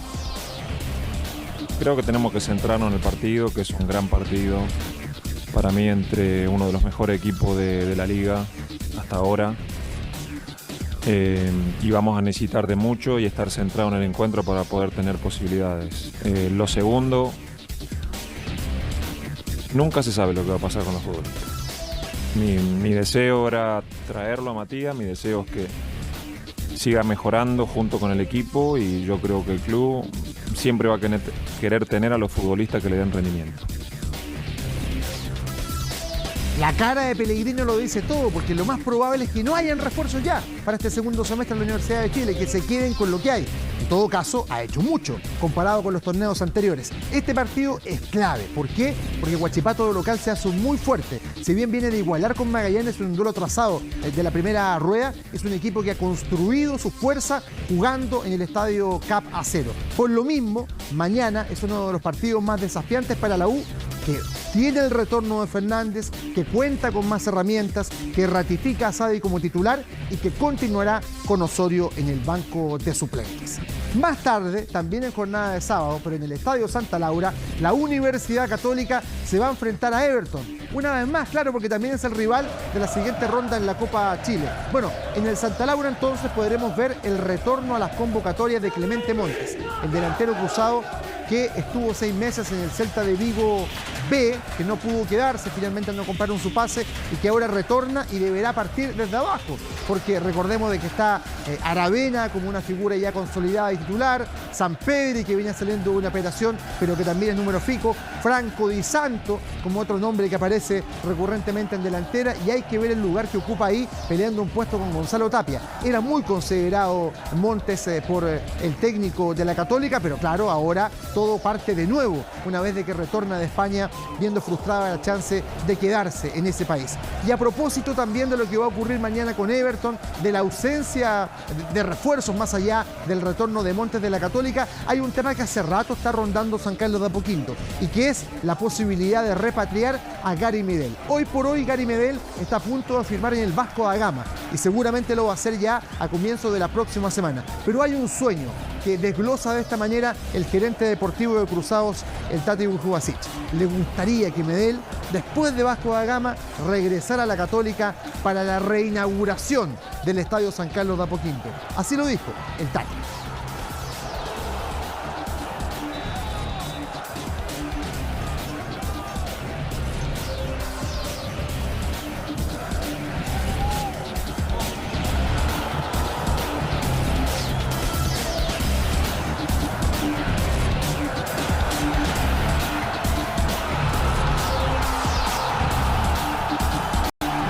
Muy bien, escuchemos mejor a Ariel Holland, el técnico de Católica, y las perspectivas de Cruzados en este segundo semestre. Clemente en el semestre no hizo muchos minutos fútbol, o por lo menos no todo lo que él hubiera deseado hacer, y eso obviamente en su preparación tiene una característica que bueno, que podés vos entrenar, pero no es lo mismo que jugar. Con respecto a Everton, Everton es un rival, siempre he dicho que Paqui es un entrenador, un muy buen entrenador, es un equipo que tiene futbolistas de experiencia, que hace mucho tiempo que juegan en el club, y es un rival como toda la característica va a ser la liga, ¿no? Yo creo que estamos ante un campeonato de los más parejos de los últimos años.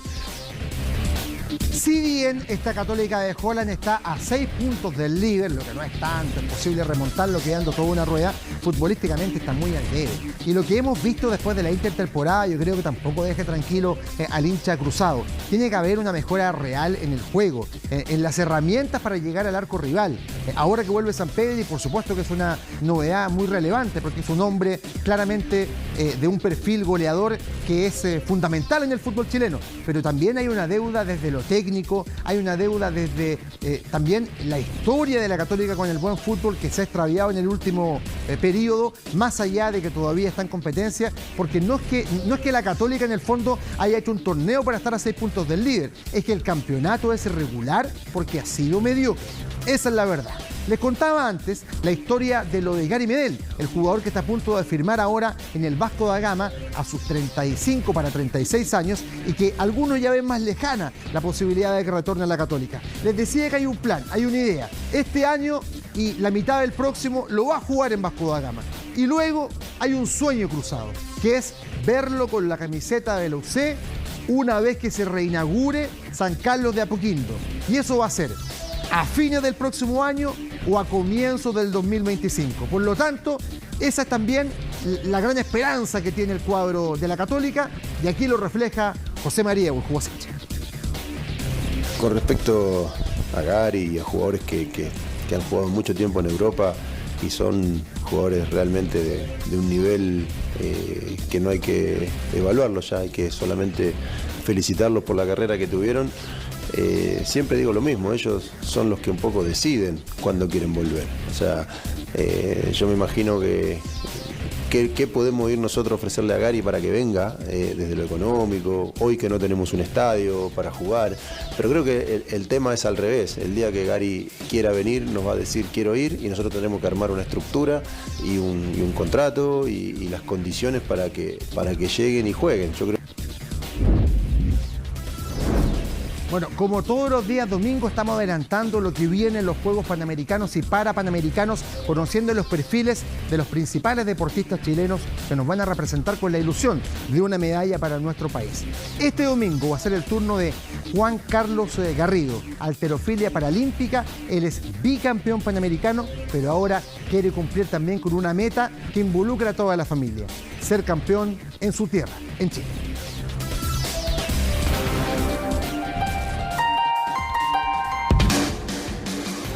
No me levanto todos los días para no dar lo mejor de mí o para no querer quedarme con un oro en los Juegos Panamericanos.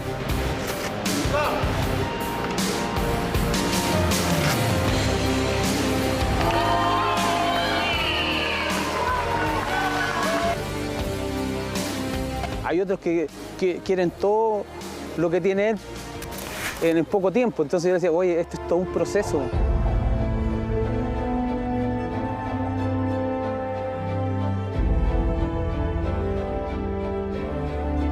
Lo que puede sentir un padre, puro orgullo conmigo. Puro orgullo de ver un hijo en las condiciones de él. Siempre fue medio loco este cabrón, así. Él jugaba al arco y en esos tiempos él no tenía silla de ruedas, sino que en una banquita. De la disciplina somos muy amigos, somos muy cercanos. La verdad que es un orgullo. Siempre lo he dicho de que cuando sea grande quiero ser como él. Es realmente un referente para mí. Fue el primer deportista en ganar la medalla mundial de nuestra disciplina. El deporte paralímpico no es deporte de rehabilitación ni de recreación, sino que de alto rendimiento. Medalla segura para Chile.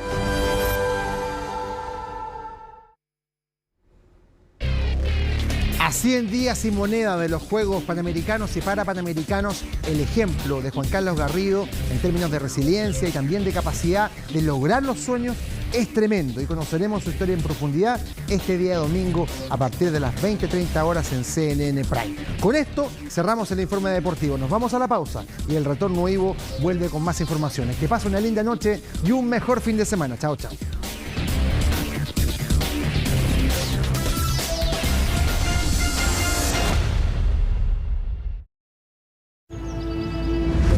Con el alma. Le hemos estado contando en CNN Prime acerca de la situación del caso de convenios, la salida, la renuncia finalmente de Rodrigo Hernández como seremi del Minbu en la región del Maule. Pero solo hace minutos se publicó un comunicado la ex autoridad de la región del Maule, Rodrigo Hernández, agradeciendo al presidente, al ministro Carlos Montes por la oportunidad, pero también dejando algunas citas que son muy interesantes. Una de ellas es: no solo no he intervenido en ninguna parte del proceso que se haya llevado a cabo para la suscripción de convenios asociados a la fundación en la que trabajé antes de ser autoridad, sino que el equipo de la región, compuesto por funcionarios de carrera, han asumido en todo momento que mi inhabilidad y deber de abstención e imparcialidad se debía ejercer de manera preventiva y automático. Él dice que se ha asegurado siempre un alto nivel ético y de probidad, que por cierto no solo dependen de su voluntad, sino también de los altos estándares que tienen los funcionarios del Ministerio de Vivienda. Pero más adelante en este mismo comunicado dice Rodrigo Hernández: quiero ser enfático en que esta circunstancia se trata de una falla administrativa que asumo total y exclusivamente yo a título personal, al ser la jefatura máxima de la región del ministerio, más aún en un contexto de desconfianza hacia la relación del Estado con la sociedad civil. Se trata, en definitiva, de un error que no puede permitirse en este contexto y que motiva además mi indeclinable compromiso con el esclarecimiento de cualquier irregularidad, por lo que estaré, como corresponde, a disposición absoluta de toda investigación necesaria, tal y como ha sido hasta el día de hoy. Son parte del comunicado publicado por el ex Ceremi del Ministerio de Vivienda y Urbanismo de la región del Maule, Rodrigo Hernández, quien, recordemos, el día de hoy dejó su cargo al ser solicitada su renuncia por parte del ministro de Vivienda, Carlos Montes. Y con esta información nosotros despedimos esta edición de CNN Prime. Siga en la compañía de nuestro canal, ya viene CNN Tiempo para que se informe, vea cómo va a estar el tiempo el fin de semana y posteriormente un nuevo episodio de CNN Magazine. Viernes 7 de julio, así estuvo nuestro país y el mundo. Somos CNN Chile, que tengan muy buenas noches.